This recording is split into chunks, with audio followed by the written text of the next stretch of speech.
Welcome back to the Metal Exchange. Justin and Chris here with you for another edition, and this week we're covering one of Chris's choices, 1996, a live effort by the band Royal Hunt, one of our favorites. But before we get there, Chris, how are you doing? Very good, very good. Didn't really listen to much this week other than Royal Hunt. I'm definitely just... This album put me in a Royal Hunt headspace. So I totally hear you. It brought back a lot for me as well. I did have a chance to listen to a couple of other things. I should note that as we record this, a ton of bands released singles today. Crazy Licks, Hardcore Superstar, Iron Maiden. I mean, just a ton of stuff came out today. But the three that I really wanted to focus on were... First of all, a band called As the Sun Falls is coming up with their debut album, The Last Days of Light. It comes out on September 18th. Awesome melodic death metal. Really, really well done. I look forward to the album. The single that I heard was called First Snow. Again, just really, really good stuff. And I look forward to hearing more from these Swiss guys when they come out with their album next month.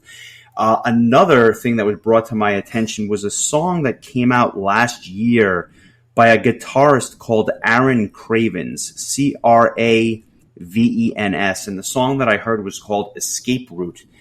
It was like a progressive metal song, but like with really, really catchy hooks, completely instrumental, and I feel like as awesome as it was, this guy is just like one vocalist away from just completely shattering the genre. That's how good this particular song was. I want to hear more from the guy, and I think he has a solo album coming out later this year.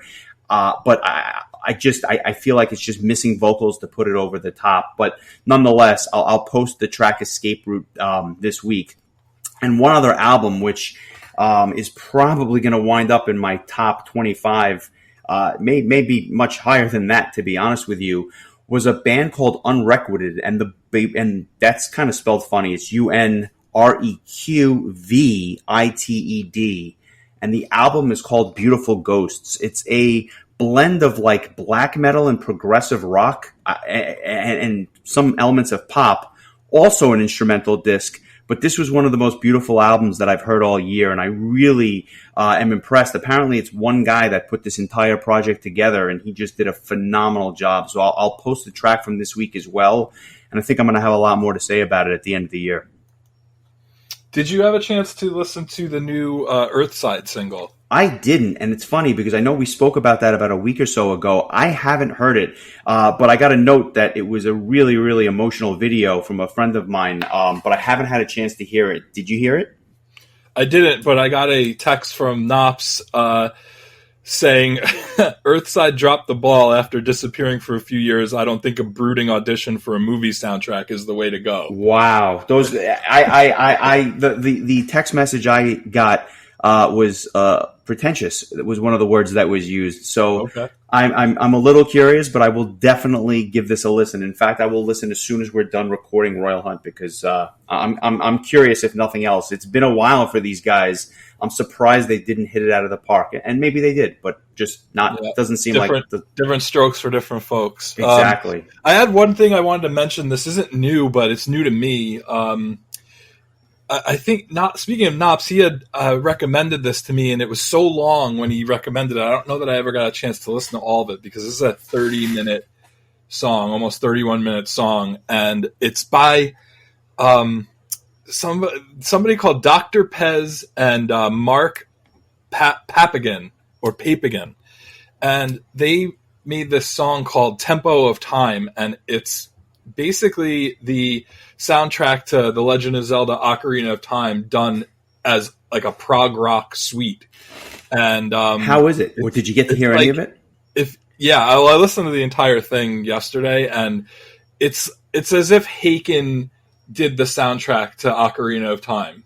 If you could wrap your head around that, that's kind of what it made me think of. I have never heard of this project, but I'm very curious. Yeah, so I didn't really get to listen to much this week, but I did listen to this, and it's very cool. So I would definitely recommend that. And that's pretty much it from my end as far as anything new that came across my desk this week. Nice. And let's get to 1996, our first live album that we'll be covering. So I want to put a little bit of a caveat up front.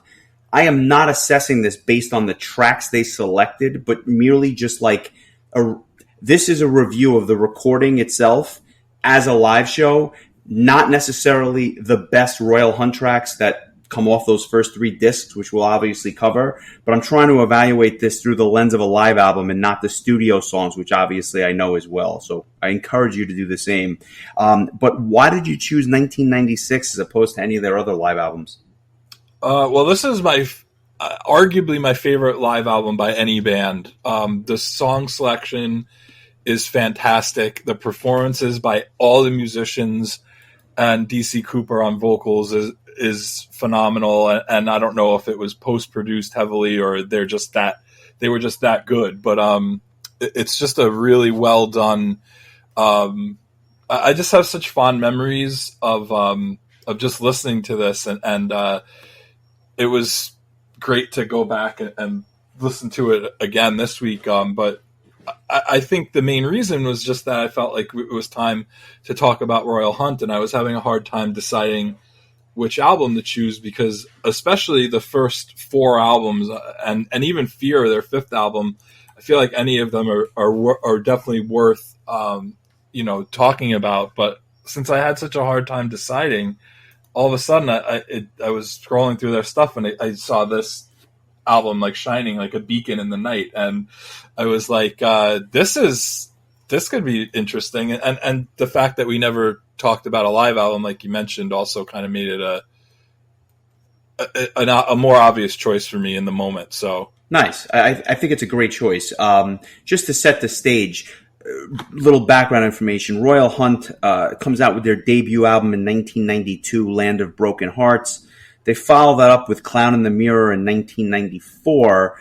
The lineup is consistent on both albums. Andre Anderson on keyboards, Steen Morgensen on bass, Jacob Chair, I'm sure I'm mispronouncing that, on lead guitar, and Kenneth Olsen on drums. Henrik Brockman is the vocalist on those first two albums, and then DC Cooper joins the band. That's another story as to how he joins the band, but ultimately they release Moving Target in December of 1995 and ultimately release this live album a year later. It's recorded in Tokyo, Japan. And it's funny, for a band that never really hit it in the United States, these guys were apparently huge in Japan, really big in Russia and some other countries as well, but for some reason, they just hit it in certain markets and were like on nobody's radar in others. Yeah, I wasn't really even aware of Royal Hunt until Paradox came out in 1997, and that's kind of what got them on my radar. And then I would go on to kind of go back and check out their older material. I think Moving Target was probably the next album that I got, and it's funny because the band, I mean, outside of DC Cooper taking over the reins as vocalist, the band, like you said, remained pretty much the same. But since then, I'm not sure that anybody is still in Royal Hunt outside of Andre Anderson, and DC Cooper would leave the band and then end up rejoining them, and he's their current singer. But the lineup has changed quite a bit. I mean, Andre Anderson's done most of the songwriting for the band over the years, so he's been the one consistent member. But I remember going, man, I don't remember exactly where I got the album, but I'm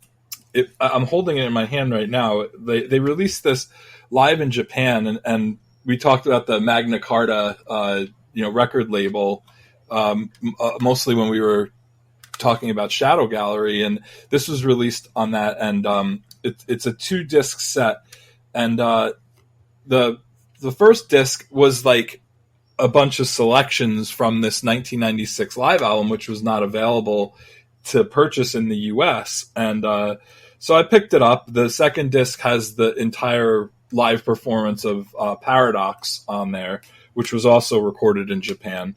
But I ended up listening to the first disc with all the older stuff so much. I remember listening to it on the bus going to high school and just blasting it. And these songs, just were so awesome, and so it kind of like plays like the beginning of the album, the first 5 tracks, and then it just skips a whole bunch and cuts over to a handful of tracks that are on the second disc. So it's 9 songs. But when I found out that there was like a double disc full length version of this concert, I had to get my hands on it. So I think I probably when I was in college, I got onto eBay and found, I want to say I bought the Korean version of the album so I could finally hear all the other missing tracks, and it did not disappoint at all. Yeah, this for a long time was always one of my favorite live albums as well. I wouldn't put it as number one. I think Iron Maiden's Live After Death, I just hold on such a high pedestal that nothing has beaten that album for me. But this was probably a really close second, and I've always held it in high esteem.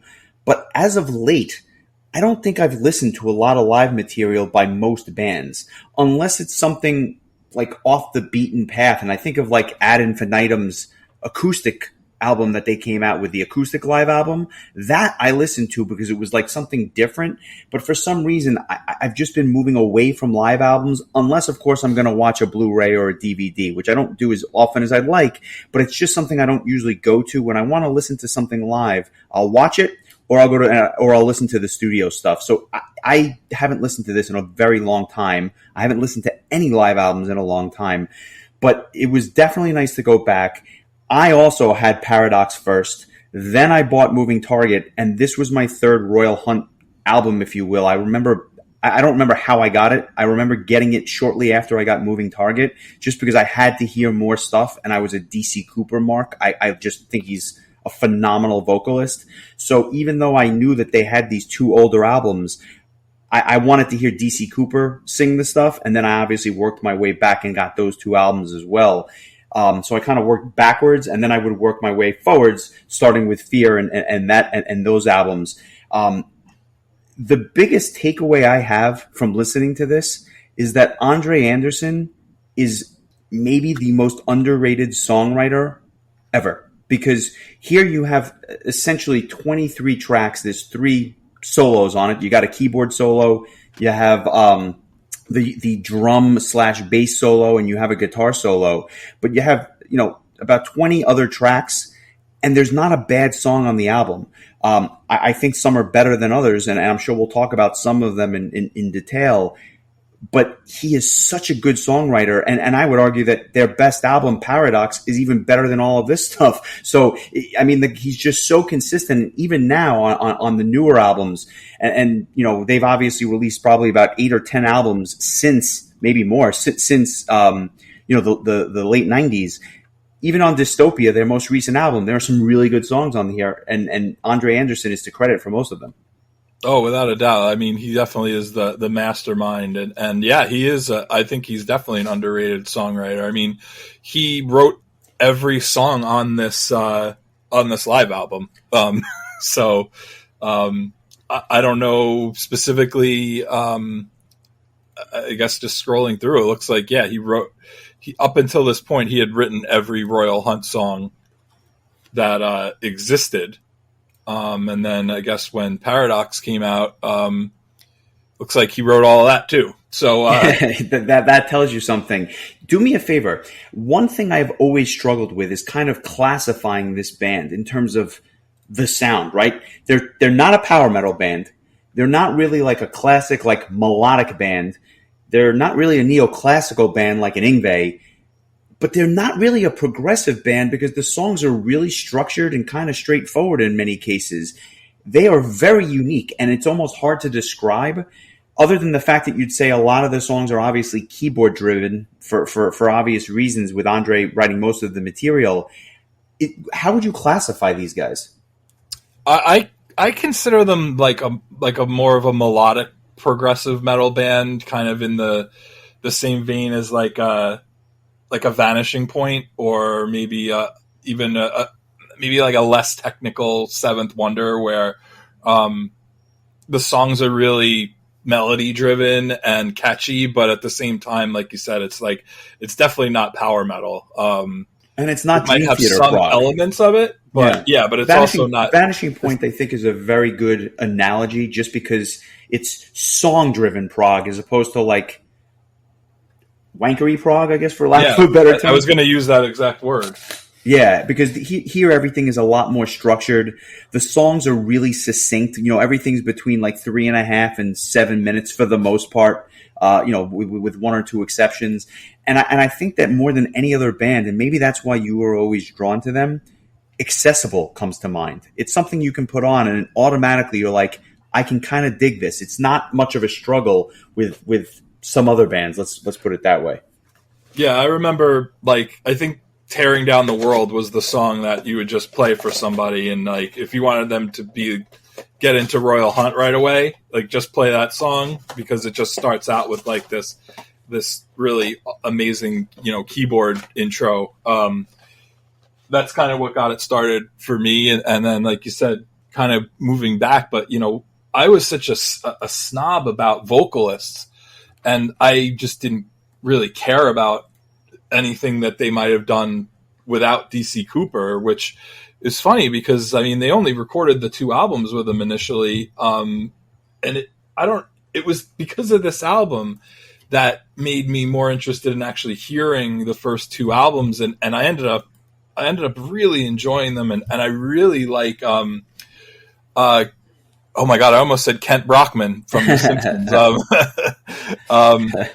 Henrik Brockman's vocals, I think he's got a totally different vocal style than DC Cooper, but it works. And what's interesting is that DC really makes the Henrik songs work on this album. He really gives it his own flavor, and he's just so good. Like I tend to believe that there probably wasn't much post-production on the vocals in this case. He's very engaging as a frontman, and probably one of my favorite moments is he says like something in English to the entire like all Japanese crowd, and there's just like this dead silence response, and you just hear one person in the background like go yeah, and then everybody else starts cheering. Like it's kind of fun hearing him talk to this Japanese audience in English and not knowing like how much is getting lost in translation. But to his credit, he tries to speak Japanese at a couple of points, and they definitely pop for it. But at the same time, work to be done. I'll ask this question. I'm not sure if you know the answer, but this is obviously a Danish band. How did they get hooked up with a singer from, I think, Pittsburgh?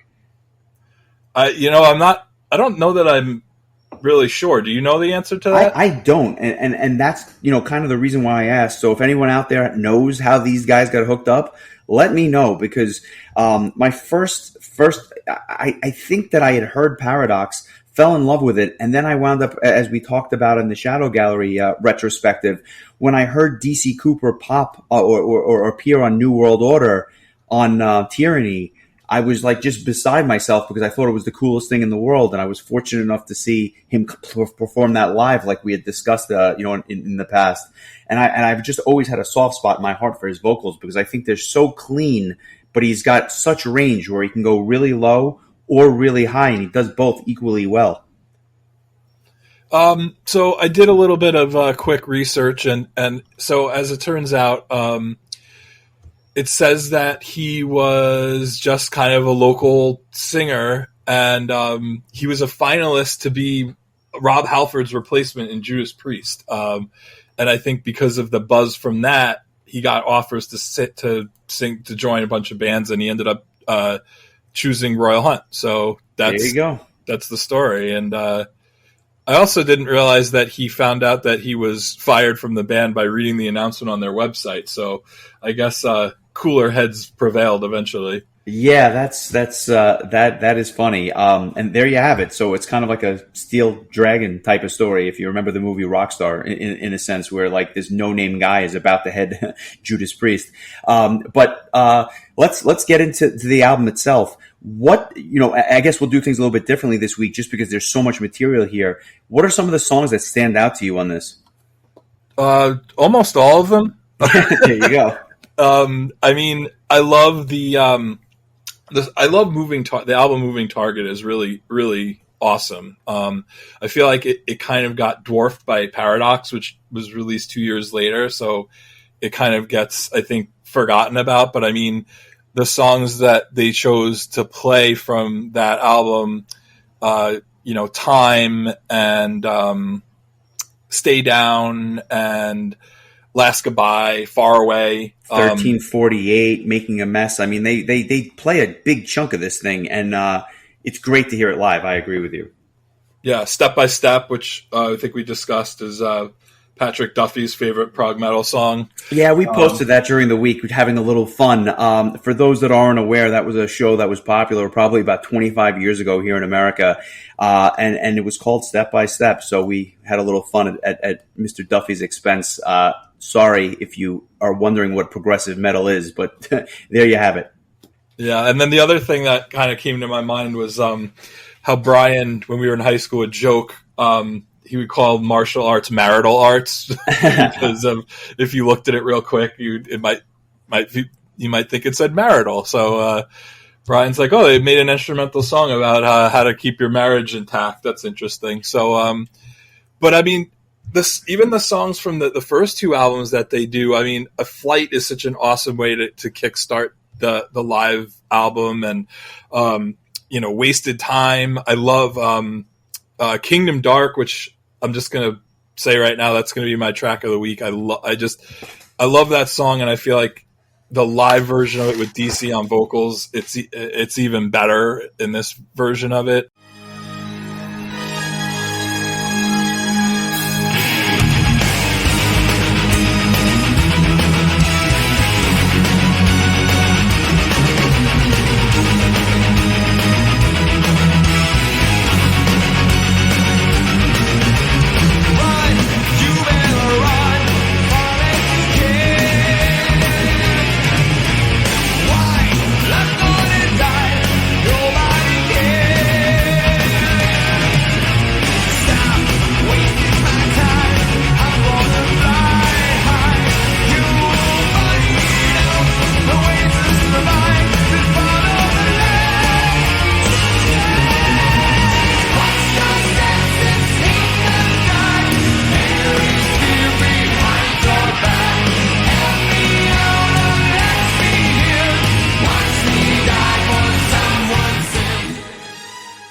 They do an acoustic section towards the end of the second disc with like a really awesome versions of Age Gone Wild and 10 to Life. They finished with Time, an amazing live version of Time. Land of Broken Hearts is one of my all-time favorite Royal Hunt songs. That's on here too. I mean, Stranded. I'm basically just naming all the songs because, like, other than the solos, which kind of are included for pacing reasons. I mean, this is like a greatest hits album of the first three Royal Hunt albums, honestly. And done in such well done. The production, it sounds fantastic for, this came out in 1996. So we're talking, almost 30 years ago or 25 years ago. So it's fabulous. I used to love the sound on this album, and it still sounds great. I think a lot of work was done in post-production, and that's not to discount the band. I've seen them live twice. I've seen DC Cooper live more than that, and he's virtually flawless, even to this day, 25 years later. But if you watch the live video, and I watched a little bit of it this week, and then you kind of match up the vocals to it, you can kind of see that they're taking a little bit of liberties. I just think that they touched up everything to make this sound so good. And I don't know that I even recognized that when I was younger, but in my opinion, they put some makeup on this. But listen, most bands do that. And when they don't, you get Angra's live album, their first live album with Edu, which was one of the worst pieces of music I've ever heard. So like, I can understand why they touch things up. You ran through a lot of the disc. I just want to make a couple of notes, which I think are worth mentioning. First of all, I go back to martial arts or marital arts, if you will. I had no idea that Masahiro Chono was using this as an entrance in New Japan Pro Wrestling. Like, to me, that was like the coolest thing. So I went back on YouTube to just kind of watch an old clip of him coming out, and I couldn't believe it. There was Royal Hunt blasting in the arena. And how many Masahiro Chono matches did you end up watching this week? Probably more than a lot of other things. No, I actually only watched the one, but it was one more than I would have if I didn't know that martial arts had been on his entrance music. So that was one thing that was kind of interesting to me. Another thing that I kind of forgot about was, and you mentioned it briefly, those 3 acoustic tracks: Age Gone Wild, 10 to Life, and Legion of the Damned. Holy, that to me was one of the biggest highlights of the whole album. And Legion of the Damned especially might be, I'm not going to make it my track of the week because it's just so different than, like, I don't know, the rest of the disc in a full live format. But I'll tell you, I enjoyed the hell out of that this week, and I thought all 3 tracks were exceptionally well done. And it reminded me of when I saw DC Cooper play a live show back in 2005. I think it was like the Thursday night or the Wednesday night of Prog Power that year, and he did a solo set acoustic, mostly from his solo album. But because it was that whole acoustic feel, it kind of reminded me of this. Unfortunately, he didn't play any Royal Hunt that night, but it was just, he just sounds so good with the guitar. It's phenomenal. And I'll tell you one other thing, which is kind of interesting. I was mentioning Andre Anderson's songwriting before. I don't think you realize that on those acoustic tracks, he's not even playing, and the songs are just as good, if not better, than they were when he's when his keyboards are in there. It's just fantastic. Yeah, well, I'm sure it was a nice smoke break for him during that acoustic set.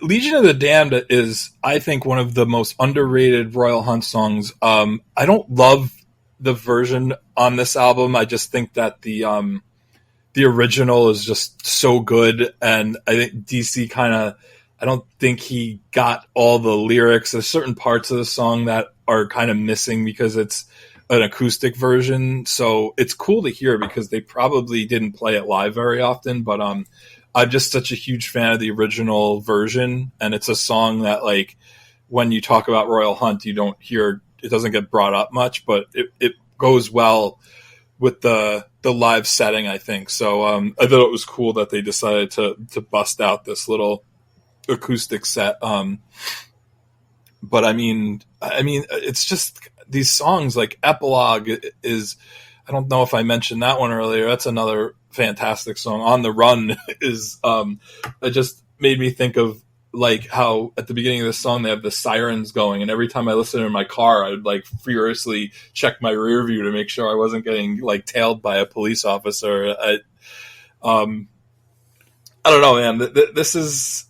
I feel like this is just kind of interesting that for a band that has only had 3 albums to come out with this live album and have 2 discs worth of, like, A plus material, I think is really impressive. And I loved picking up live albums like this because there were always songs that I didn't know. I think of, like, when I bought High Live by Halloween, it was before I had ever heard anything from Master of the Ring. So, I was hearing Where the Rain Grows and Soul Survivor and songs like that for the first time. And all that made me do was want to dig in and get, grab that Master of the Rings album and listen to more of those older songs I hadn't heard before. And it's kind of something I think that's missing today, that, like, we don't find out about a band that's been around for a while and then get to dig into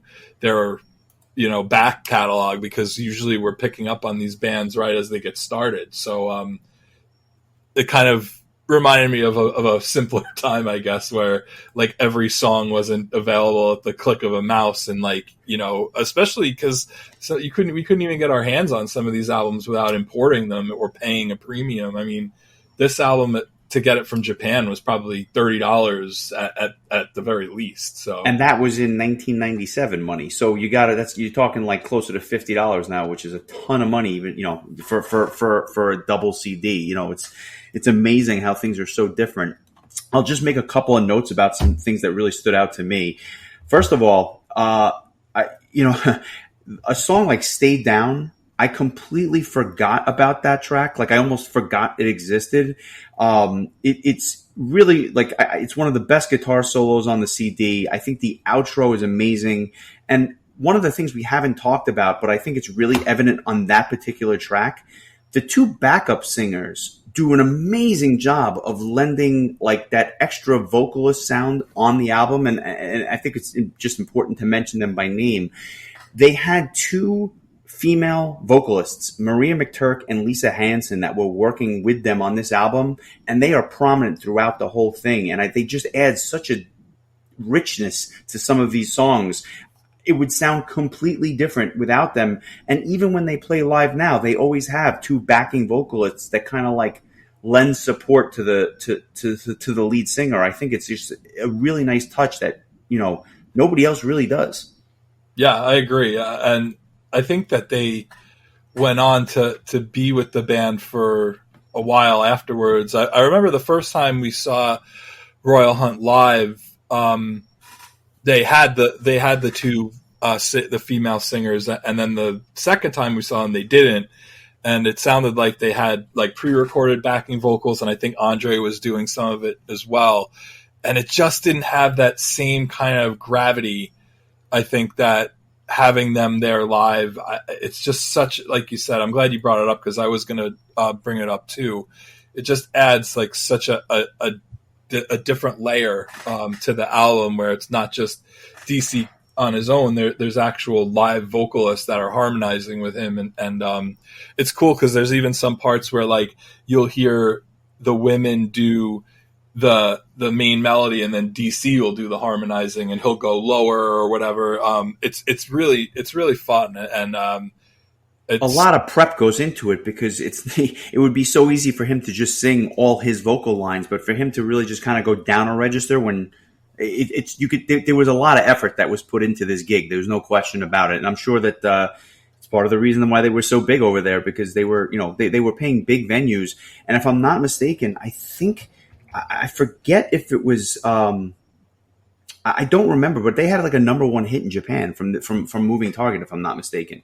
Yeah, I think it was Far Away, actually. Yeah, there you go. That's it. It was Far Away. And I just couldn't believe that they would have a #1 song in Japan and like kind of, again, be off the radar just about everywhere else. It was amazing.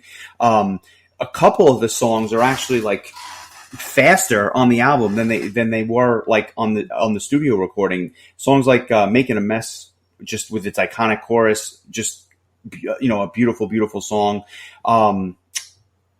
The one track that just doesn't really do much for me was Running Wild. I think that was probably the weakest track on the album. It's not bad, but I just don't, for something, I just don't, something about it just never clicked, and it still hasn't really clicked for me. But everything else is just, you know, otherworldly. On the Run, you know, like you mentioned, it's faster than the album, and it's probably the fastest tune on the album.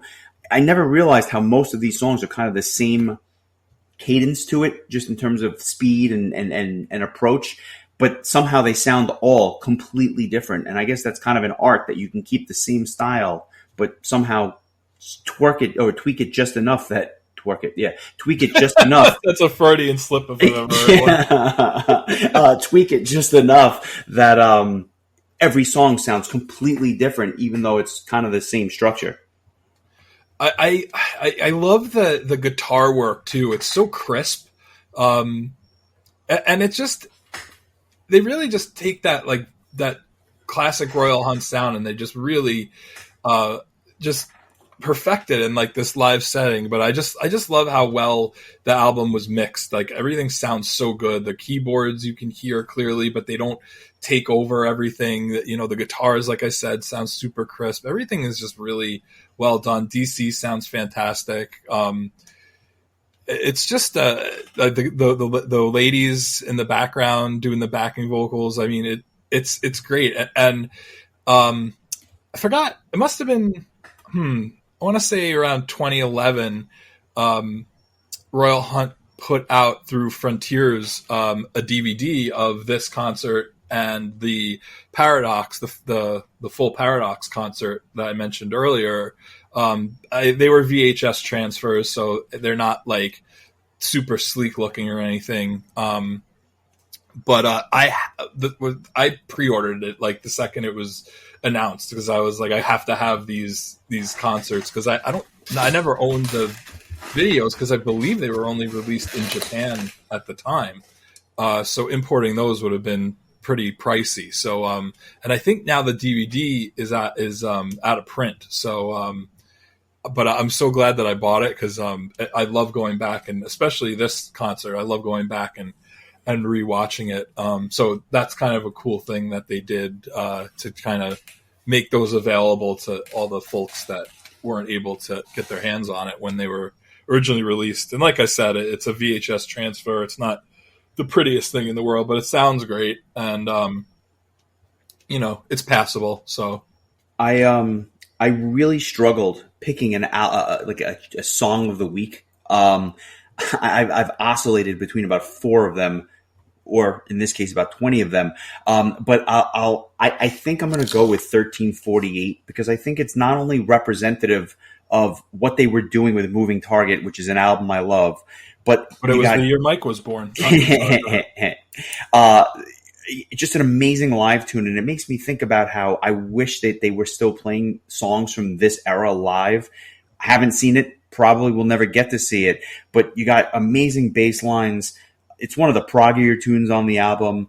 The backup singers definitely shine, and DC Cooper just sounds amazing. So I'm going to go with 1348.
You really can't go wrong listening to the whole thing. It's really well done. And but for the fact that I now kind of realize how much it was touched up, for someone that doesn't like live albums anymore, it was still really, I enjoyed it for sure. Let me ask you this question, and I guess this is a good way to kind of put a bow on the episode. We've seen them a bunch. Why do you think they never actually hit it to that next level, when other bands and even other prog bands were just kind of going into the stratosphere? I'm not saying they were ever going to be a Dream Theater level, but what do you think was holding them back? I don't know. I don't know if it's the personnel changes, which I don't know that really mattered, because I think the heart of the band has always been Andre. And the material has always been consistently good. I mean, I feel like they might have hit a ceiling with Paradox, which was just kind of a hard album to follow. But I mean, I especially enjoy the albums they started releasing when DC rejoined the band, like Show Me How to Live and A Life to Die For. There's a ton of fantastic songs on those albums, and the stuff they did with John West he's a very underrated vocalist, I think, because at least for me, like I was just such a DC fanatic, and I loved vocalists. Like that was the thing I think that I loved most about getting into metal when I was in high school, was singers, like guys like Kisk and DC Cooper. They were probably my 2 favorite vocalists right there, and just the fact that he left Royal Hunt so quickly after just like discovering them, kind of, it took the wind out of my sails personally, but I'm not going to speak for everybody. But I mean, I feel like with, if Paradox didn't take them to the next level, I'm not sure anything was going to. I'm glad that we were able to at least see them live. And we've also I remember when Silent Force played at Prague Power and DC was singing for them. They ended up playing. I think they played River of Pain from Paradox, so it was cool to hear a Royal Hunt song. And That was a highlight for me. I never thought I would hear DC Cooper play live. So when Silent Force was announced for that show, I was immediately excited. But then when he sang Royal Hunt, which I never thought I would see him with Royal Hunt, it was just I remember how like magical that was. And then obviously now I've had the chance to have him sing all of Paradox and get to see that live. About 5 years ago or so. So it was really something to behold. A funny story about that Silent Force show, which I'll just throw in as kind of an anecdote.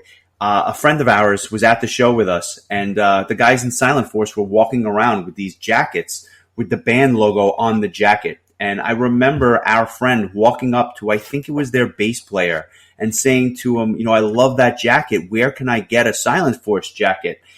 And the bass player, again, I think it's the bass player, says to him, you can have mine. Give me $40. And so our friend takes $40 out of his wallet and literally buys the Silent Force jacket off of the bass player's back. I will never, ever forget that. It was one of the funniest things because all of a sudden he comes back and he's wearing this jacket. And you say to yourself, what did you do with the bass player? And meanwhile, he just gave him a couple of bucks to go buy beer. And now he's wearing a Silent Force jacket, which the guy still has today, 20 years later. I always told people it was Alex Bayrod that gave him that jacket. I wasn't there when it happened. It might have been. I don't know for sure. I'll say it was the bass player. Maybe it was Alex. At the end of the day, what I can tell you is he took the money out of his wallet. He bought the jacket off the guy's back, and he still has a Silent Force jacket in his closet. And I'm pretty sure he's one of the only people in the world that can say that. Yeah. I mean, one of the former members of the band can't say it anymore because he gave the jacket to Mike. He has to come back to Long Island just to get a copy of it. But anyway, one of the funnier moments that I can definitely remember. Scale of 1 to 10. What are you giving this album? This is a 9.5 for me. I just think it's the combination of the quality and the quality of the sound and the quality of the selection of songs. I mean, these are some of my favorite heavy metal songs ever. And they just happen to be all sung by the same band. It makes me really yearn for hearing the band kind of go back and play the songs from this era. Cause the first 3 Royal Hunt albums have a lot of gems in there. And this is just kind of like a little collection of those gems, all rolled into one. I mean, it's probably got at least half of the songs from those 3 albums, if not more. So, I recommend this highly. I don't know why, but it always has stuck out to me as one of my all-time favorite live albums. And like I said, it's the quality of the sound mixed with the quality of the songwriting and the songs themselves. It's my highest recommendation for a live album for sure. It's an 8.5 for me now that I think it's been cleaned up. I think it would have been a 9.5 if you would have asked me last time I listened to it, just because of how much I enjoy it. I'm knocking it just because I know what was done on the back end, but I will say that it is a fantastic representation of those first 3 albums, which has a lot of underrated gems. I myself would love to hear some of these songs live now. I don't think it's ever going to happen, but at least we have this to kind of go back to and kind of dive into some of this stuff, because there are, like I said, there are gems on here, and it is one of the better live albums. Taking aside the overdubs, it's one of the better live albums, if not, easily top 5 live albums that you will find. And this is just coming from someone who just doesn't enjoy them as much as I used to, but it's undeniable that this is quality stuff. And if you've never heard the band, and I'm sure that there's people out there that have not heard this band, you could do worse than listening to this as a starting point. No, I don't know that you could do too much better. Yeah, I mean, I kind of want to go and listen to their older albums. I ended up listening to Fear again this week, and I just kind of I think that was an underappreciated album, and I'm sure all their albums between Fear and DC Cooper rejoining the band have been underappreciated by me and probably deserve another listen. But right now, I kind of want to go back and listen to the first three albums from start to finish again, just because, I mean, Land of Broken Hearts is one of my favorite Royal Hunt songs ever, and so is Kingdom Dark. So those two right there. But there's just a lot of good stuff going on all three albums for sure. But if you're a fan of DC Cooper, I mean, then you might want to grab Moving Target and Paradox and just give those two a listen. But I mean, honestly, like, I wish the DVD that I mentioned earlier was still cheaply available, because I would just recommend buying that, and then you get like the best of the first three albums and then all of Paradox. But I think it's all that stuff is at least available online on Spotify. I know that some of the live albums are available on iTunes, but that probably means they're on Spotify as well. But yeah, like if you're not familiar with Royal Hunt, I would definitely recommend getting familiar, because I think they're a very underrated, underappreciated band, and this live album is a collection of some of the best songs that they've ever done, and some of my favorite songs ever. Well said. I think we'll put a bow on it there. Before we get to next week's selection, which will be my choice, a couple of news items that I think are definitely worth mentioning. Primal Fear, who had not only a U.S. tour scheduled, but a number of other live shows as well, has canceled all of their live shows, both for 2021 and 2022, due to a serious illness issue. More details to come, but it seems like their touring is done for the next year and a half, which is a shame. I was going to see them with Symphony X here, I think it was next May, and that show is no more, unfortunately. Yeah, that's a bummer. Whoever it is that's ill, wish them a quick recovery, and hopefully the band will be, back at it sooner than later. I'm hoping that this isn't something that we are going to hear more about or see more of with future tours getting canceled and stuff like that. So hopefully this is like more of an isolated thing. Yeah, best wishes to whoever is sick. Another band that is still alive and kicking for sure, and that's German thrash metalers Destruction, which I mentioned probably about a month or two ago. They parted ways with Mike Sifringer, their founding guitarist. He had been in the band for 39 years, which is amazing that they've been around this long. But 39 years, and he left the band. He just seems like, if you read his statement, he just not really into it anymore. And they have a replacement. They're still playing live shows and whatnot. But to lose a founding member after 39 years, it's hard to imagine. So best wishes to them. We're sure that their live show will still kick ass. But when you lose someone that's been with you for so long, I'm sure it's tough behind the scenes. And lastly, I just wanted to make mention of the Alcatraz Festival, which took place over the weekend in Belgium.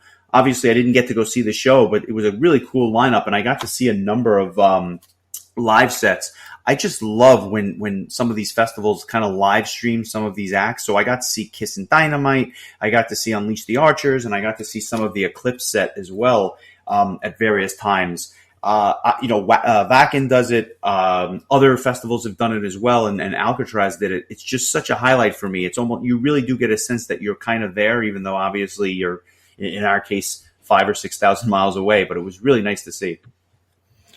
Yeah, I always look forward to when these European outdoor festivals will do these live streams. The only thing that stinks is that usually the time of them is in the middle of a work day at 10 o'clock or 11 o'clock in the morning. So unless it's something I really, really want to see, I actually ended up passing on watching Unleash the Archers just because I kind of wanted to save it for in person. It's going to be my first, fingers crossed, first heavy metal concert back after not seeing Prague. Oh God, the last Prague Power might have been the last time I've seen a metal show, unless there was something in between that and when COVID hit. I know I saw Trans Siberian Orchestra. That was definitely the last show I saw, and I'm seeing Collective Soul next week, so that'll be my first concert after this long hiatus, and I am definitely hungering for some live music. I read something interesting, and I kind of wanted to see what your opinion is. This is kind of off the cuff here, but there was an interview with Tuomas Holopainen from Nightwish, and so he said that if Floor Jansen ever left Nightwish, Nightwish would split up. What are your thoughts on that? Like, I think that's a really interesting quote, considering that, you know, the way that Tarja and Annette left the band. Now he's saying without Floor, there is no Nightwish. I read that as well. It's interesting on a number of levels. Number one, I think that Floor is probably the most dynamic of the three vocalists. Hard to replace for sure. And I think that the band has seen more success with her than they had. In other words, their success just continues to go up and up and up. And maybe they just think that they're reaching their pinnacle, or maybe it's the fact that, you know, after nearly 30 years, they're just, you know, kind of winding it down, or they just don't see, you know, the next step. But there are certainly vocalists out there that I could see replacing her just from a talent standpoint, although I do think she is far and away the best of the three. Not my favorite albums, I want to be clear, but just the best singer of the three. It would be interesting, although I just don't get the sense that she's planning on leaving anytime soon, because I think it's just a perfect marriage between both parties, or both camps, if you will. Yeah, I mean, I was very disappointed to hear that Marco had left the band, because I feel like he's been such an important part of Nightwish since he joined the band, and having like this this backing vocalist that's been very I don't know what the word would be, I guess just you know, just having that presence there, along with, you know, the fact that he's a very excellent bass player. It's interesting that Nightwish is kind of turning into Winter Sun with Tuomas and Floor. Yeah, seriously. But I mean, it's interesting because I still think that Nightwish puts on one of the best live shows ever. But I feel like they've been, since Imaginarium, they've been kind of, as far as their material goes, it's been kind of on a downswing. I'm hoping that the next album is a stronger effort, because I mean, I enjoyed their most recent release, but it, you know, any other time a Nightwish album would be, if not my favorite album of the year, it would be up there with it. And I think it was probably in my top 20 maybe, but it wasn't anywhere near the top, and I know a lot of people just outright hated it. Me being one of them, to be completely honest. Me being one of them, I just couldn't get into it. But I think it's been a steady decline since Imaginarium. That is, to me, and I know it's a minority opinion, that to me was when Nightwish hit their grand slam and hit it out of the park. It's been a steady decline with each and every subsequent album since then. But I also think that there's enough juice left in the system that the next album could be fantastic. And obviously I'll listen to it the day it comes out, because I'm just curious, you know? Yeah. Well, I mean, they arguably have their strongest vocalist at this point. So I'm hoping that they come out with their, you know, strongest album. Yeah, there's just something was missing on that last one. And I don't know if it was just because they did a entire disc of just instrumental stuff that was almost like folkish more so than metal. Again, I mean, I enjoyed it, but I mean, I don't think that it touches Imaginarium, you know, which I think was a masterpiece. Is probably my favorite, maybe my favorite Nightwish album ever. So, just an always interesting topic is what's going on with Nightwish. There always seems to be something going on. Some drama in the camp, although here it seems like the drama is no drama, because there's only drama if Floor should leave. But let's just pivot to next week, because I've got two choices. And I'm going to let you decide the genre, and then I'll pick the album. Because I got two albums, two completely different genres, and I wanted to do two genres that we have not touched. We have not touched at all. So I thought that both would be very interesting. So I'll let you pick door number one, which is going to be a doom metal album, or door number 2, which will be a black metal album. And I know that both of these genres you don't have as much familiarity with, and when it comes to black metal, probably little to none, no familiarity. But both of them, I think, will be very, very interesting selections for a number of reasons. So are we going doom or are we going black metal? Oh, boy. Or am I recording by myself next week? Which one is it? I feel like I probably would enjoy doom metal better. So I'm going to go with doom metal. All right. Just to be clear, you're not getting off the hook that easily. We will be circling back to black metal, and we will be doing it sooner rather than later. But the doom metal I wanted to kind of introduce you to was the first Candlemass album, which many would argue is the first of the modern doom metal albums. It's called Epicus Doomicus Metallicus, and it came out in June of 1986. The reason I thought this was a nice choice was because the singer of this album recently rejoined the band after almost 30 years away. And I had the pleasure of seeing them on 70,000 Tons last year, and they were awesome. And I am not a huge doom metal guy, but I knew this album and I knew this singer, and I thought it was really cool. If you're looking for something upbeat, like the power metal stuff you like, you better kind of sprinkle that in with your listens to this album, because it's not that. But I think that we'll have an interesting discussion nonetheless. So next week, we're going to touch Candlemass's debut, Epicus Doomicus Metallicus from 1986. Strap in, buddy. It's going to be quite the ride. Okay, I will get on my my big boy Panticus. And, nice. With that, we'll see you next week, and I hope you enjoy it. And I'm sure we'll circle back with some interesting thoughts on Candlemass's debut. Yeah, have a good week, I guess. Take it easy, bud. Later.